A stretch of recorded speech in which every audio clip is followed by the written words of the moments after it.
Hello and God bless you. It's Jay here from Fan the Flame with another Bible review for you. You may have seen my review of the ESV Pitt Minion in calf split leather brown. Watch that if you haven't. That is coming in this matte box. Now, you can get the brown goatskin New King James Version in that matte, more modern looking box. However, where I am, they don't seem to be available. They seem to have sold out. So I have purchased second-hand this older edition of the Cambridge New King James Version Pitt Minion edition, brown goatskin leather. So the information says that it's an ultra-thin compact Bible. It's red letter for the words of Christ. It has references to show the links between the verses. It has a concordance, which makes verses easy to find. The paper is ultra-thin, smooth and opaque. It has a sewn binding, enabling the Bible to open flat. And the cover is soft and supple goatskin, real Morocco.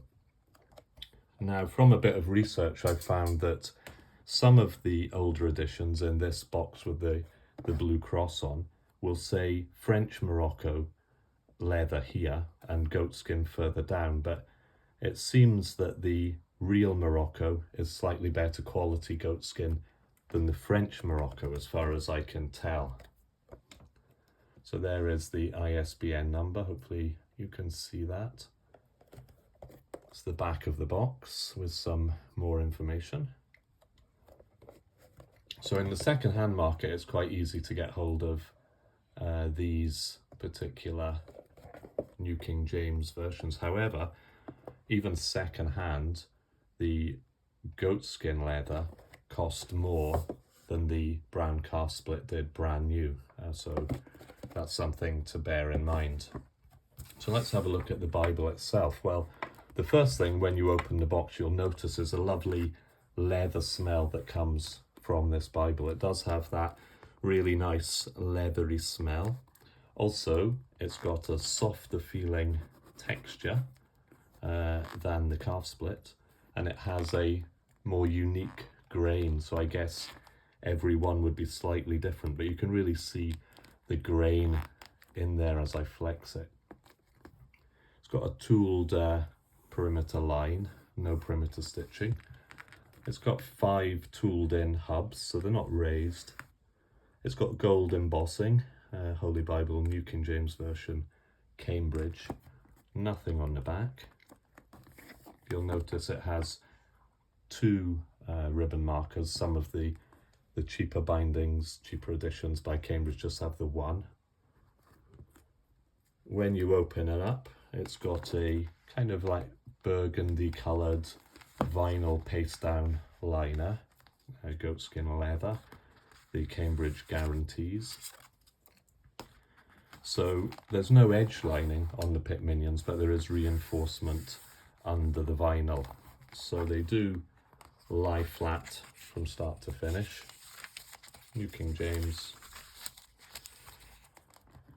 Printed and bound in the Netherlands, and it is by Royal Youngblood, so it is, really the best printer you can get of Bibles, the best Bible paper. 6.75 font, lexicon font. So we've got the table of contents, we've got the preface to the New King James Version, Old Testament, straight into the familiar Pitt Minion double column paragraph layout. So the actual verse numbers are a little bit tricky to see because they're not bolded in any way, but you can see the clear paragraphs. Now, I personally have to wear reading glasses, so because I have reading glasses, it's perfectly clear and crisp font for me, easy to read.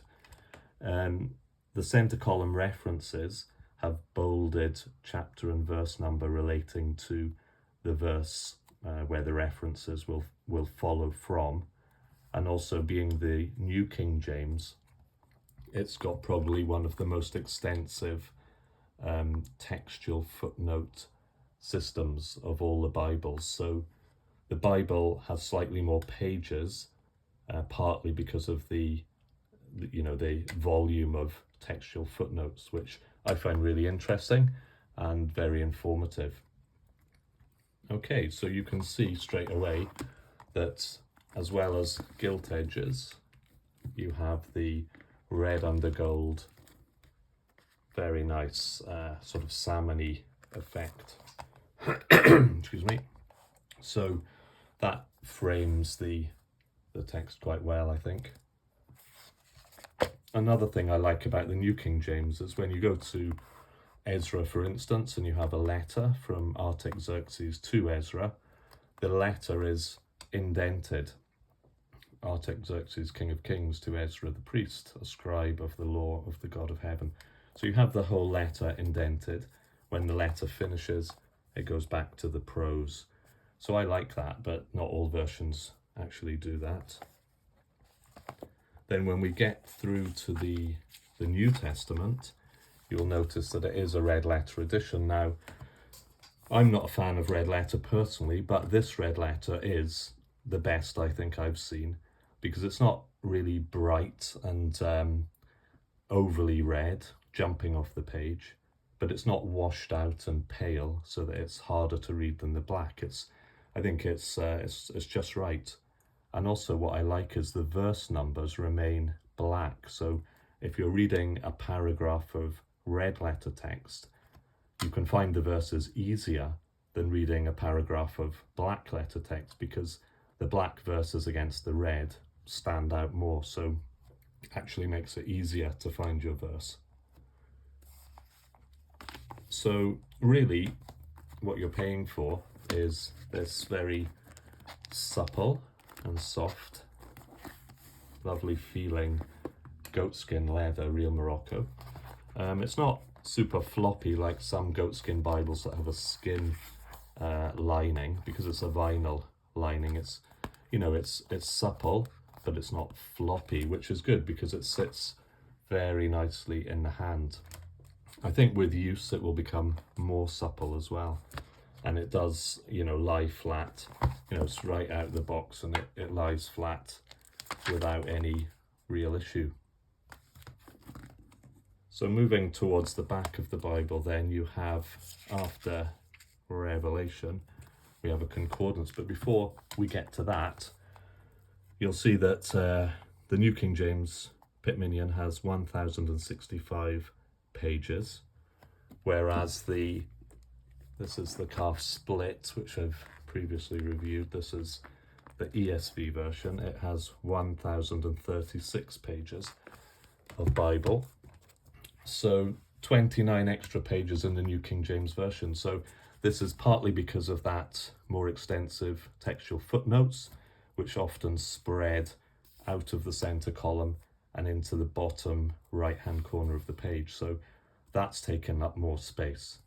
Also, the New King James follows the Textus Receptus and includes all the traditional verses of those manuscripts, whereas a lot of modern versions, like the ESV, follow the critical text, and some of the omitted verses are footnoted, but not all of them. So that also contributes to less words of Bible, if you like.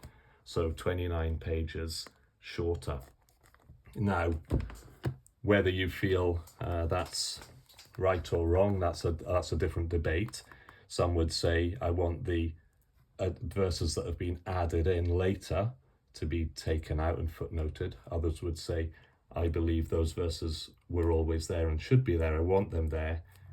Well, the New King James puts them there, but it also puts a footnote on every verse which is different in the critical text. So you know that the critical text would omit that verse, and also it gives the majority text readings too. So it's got a lot of footnotes. Turning over to the concordance, you will see that the New King James concordance has 3 columns on each page of the concordance. And in the New King James, the concordance is 82 pages long. The more recent edition here of the ESV its concordance has only 2 columns rather than the 3, double rather than triple. Also, the ESV has 69 page concordance, so in the New King James you get 13 more pages of concordance, and every page has 1 additional column of references. So it's a much more comprehensive concordance in the New King James than that of the ESV. So if you've seen my other videos, you know I personally don't want a concordance in a carry Bible, because you can get all that information off your phone so easily. So if it was omitted, you'd have the Bible that much thinner. Then we get on to the maps. So we have a list of maps. Now, this being a slightly earlier edition, coming in the shiny box, the maps are slightly different from the maps in the newer edition. So here is the ESV map contents, 15 maps, but slightly different to the New King James 15 maps. So in the more recent editions, and perhaps the more recent New King James would have these maps also, these 15 maps. They're on thicker paper, it's matte finish. They're really, really good, really look good quality, very sharp, nice colours, vibrant colours. Not glossy and shiny, you know, they look good. But then in the New King James, you still have 15 maps, but the colours aren't quite as vibrant to my eye anyway. But they're still great maps, they're still good quality, they're still on matte, thicker paper, so I've got no complaints. You know, I don't think, oh, I wish I'd waited around for the New King James to become available in that updated box and edition with those maps, I presume. So that's no problem. A few pages of cardstock, then the paste down vinyl liner, back of the Bible. So that really is all we can say about it. It's got a lovely leather smell. It's lovely and soft and supple, and that's only going to increase. It lays flat really easily. It sits nicely in the hand. It is a small font, but if, like me, you have to wear glasses, that is not an issue. If you don't have to wear glasses, it might not be an issue. Well, it shouldn't be an issue, but as you get older, it might become an issue, and then you may need to wear reading glasses if you want to continue with the Pitt Minion. So I think that's all we can say, really. I think if you wanted to purchase one, you wouldn't regret it. It's a great little compact Bible, and it's one that I will be looking forward to getting a lot of use out of. Okay, well, I hope that is helpful to you. Thanks very much. Bye-bye now.